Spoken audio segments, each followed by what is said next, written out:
غزہ منصوبے کی قرارداد کے حق میں ووٹ دیا، مقصد اسرائیلی فورسز کا مکمل انخلا، فلسطینیوں کا قتل عام روکنا ہے۔ پاکستانی مندوب عاصم افتخار نے سلامتی کونسل سے خطاب کے دوران صدر ٹرمپ کے غزہ میں جنگ کے خاتمے کے لیے اقدامات کو قابل تعریف قرار دیتے ہوئے کہا کہ امن معاہدے سے غزہ میں جنگ کا خاتمہ ہوا ہے۔ پاکستانی مندوب نے کہا کہ انہوں نے غزہ منصوبے کی قرارداد کے حق میں ووٹ دیا۔ انہوں نے واضح کیا کہ ہمارا بنیادی مقصد غزہ میں معصوم فلسطینیوں کے قتل عام کی روک تھام اور غزہ سے اسرائیلی فورسز کا مکمل انخلا ہے۔ پاکستانی مندوب عاصم افتخار نے کہا اس منصوبے سے غزہ میں امن کی امید سامنے آئی ہے۔ مذاکرات میں پاکستان نے عرب ممالک کے پروپوزل کی حمایت کی۔ ہم نے پروپوزل میں اپنی تجاویز کو بھی شامل کیا۔ انہوں نے واضح کیا کہ 1967 سے پہلے کی سرحدوں کے مطابق فلسطینی ریاست کا قیام ہمارا مقصد ہے۔ فلسطینی ریاست کا دارالحکومت الاقدس ہونا چاہیے۔ یاد رہے کہ اقوام متحدہ کی سلامتی کونسل میں امریکی صدر ڈونلڈ ٹرمپ کے غزہ منصوبے کی حمایت میں قرارداد منظور کر لی گئی۔ قرارداد کے حق میں 14 ووٹ آئے جبکہ مخالفت میں کوئی ووٹ نہیں آیا۔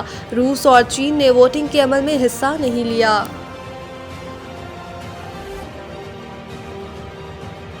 فورسز کی پختونخوا میں کارروائیاں، بھارتی حمایت یافتہ دہشت گرد سرغنہ سمیت 15 خوارج ہلاک۔ سیکورٹی فورسز نے خیبر پختونخوا میں مختلف کارروائیوں کے دوران بھارتی حمایت یافتہ 15 خوارج کو ہلاک کر دیا۔ پاک فوج کے شعبہ تعلقات عامہ ISPR کے مطابق 15 اور 16 نومبر کو سیکورٹی فورسز نے خیبر پختونخوا میں 2 مختلف کارروائیاں کی۔ آپریشن الخوارج کی موجودگی کی مصدقہ اطلاع پر کیا گیا۔ ISPR کے مطابق سیکورٹی فورسز نے ریائی خان کے علاقے کراچی اور شمالی وزیرستان کے علاقہ دتا خیل میں انٹیلیجنس بیسڈ آپریشن کیا۔ آپریشنز کے دوران دہشت گردوں کے ٹھکانوں کو مؤثر انداز میں نشانہ بنایا گیا۔ شعبہ تعلقات عامہ کے مطابق کارروائیوں کے دوران بھارتی حمایت یافتہ فتنۃ الخوارج کے 15 دہشت گرد ہلاک کر دیے گئے۔ ایک کارروائی میں 10 اور دوسری کارروائی میں 5 خوارج ہلاک کر دیے گئے۔ ISPR کے مطابق کراچی میں آپریشن کے دوران ہلاک خوارج میں دہشت گردوں کا سرغنہ عالم محسود بھی شامل ہے۔ پاک فوج کے شعبہ تعلقات عامہ کا کہنا ہے کہ علاقے میں بھارتی سرپرستی یافتہ خوارج کے خاتمے کے لیے کلیئرنس آپریشن جاری ہے۔ غیر ملکی پشت پناہی یافتہ دہشت گردی کے مکمل خاتمے تک انسداد دہشت گردی کی مہم جاری رکھیں گے۔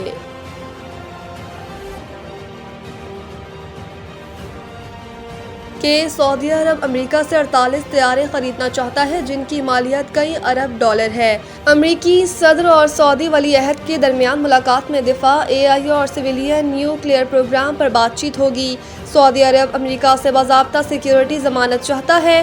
امریکی صدر مئی میں دورہ سعودی عرب کے دوران کیے گئے 600 ارب ڈالر کے سعودی سرمایہ کاری کے وعدے پورا کرنے کی کوشش میں ہیں۔ سعودی ولی عہد محمد بن سلمان آج وائٹ ہاؤس میں صدر ٹرمپ سے ملاقات کریں گے۔ وائٹ ہاؤس میں سعودی ولی عہد کے استقبال کے لیے غیر معمولی تیاریاں جاری ہیں۔ امریکی صدر اور سعودی ولی عہد کے درمیان ملاقات میں دفاع، AI اور سویلین نیوکلیئر پروگرام پر بات چیت ہوگی۔ سعودی عرب امریکہ سے باضابطہ سیکیورٹی ضمانت چاہتا ہے۔ امریکی صدر مئی میں دورہ سعودی عرب کے دوران کیے گئے 600 ارب ڈالر کے سعودی سرمایہ کاری کے وعدے پورا کرنے کی کوشش میں ہیں۔ امریکی صدر نے اوول آفس میں میڈیا سے گفتگو کرتے ہوئے کہا کہ ایران کی ایٹمی صلاحیت ختم کر دی گئی ہے۔ امریکی صدر نے جرائم کا گڑھ بننے والے شہروں میں فوج بھیجنے کا بھی اعلان کر دیا۔ انہوں نے کہا کہ فیفا ورلڈ کپ کے لیے بھی ٹاسک فورس بنا رہے ہیں۔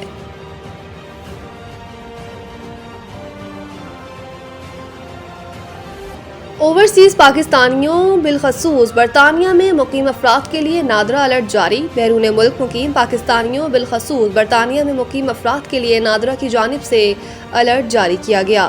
ترجمان نادرا کا کہنا ہے کہ تارکین وطن ویب سائٹ nadra.cardcenter.co.uk سے ہوشیار رہیں۔ نادرا کارڈ سینٹر کے نام سے جعلی ویب سائٹ ہے۔ جعلی ویب سائٹ اوورسیز پاکستانیوں خصوصاً برطانیہ میں مقیم شہریوں کے ساتھ دھوکہ دہی اور جعل سازی میں ملوث ہے۔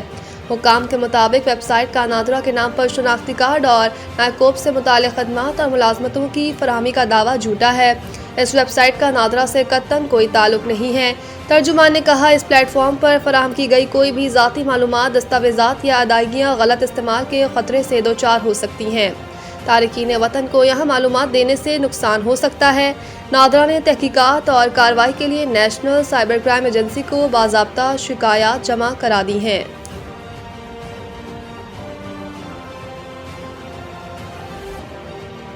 لاہور سمیت پنجاب کے مختلف شہروں میں فضائی آلودگی برقرار۔ ماحولیاتی ویب سائٹ کے مطابق دنیا کے آلودہ ترین شہروں میں صوبائی دارالحکومت لاہور دوسرے نمبر پر ہے۔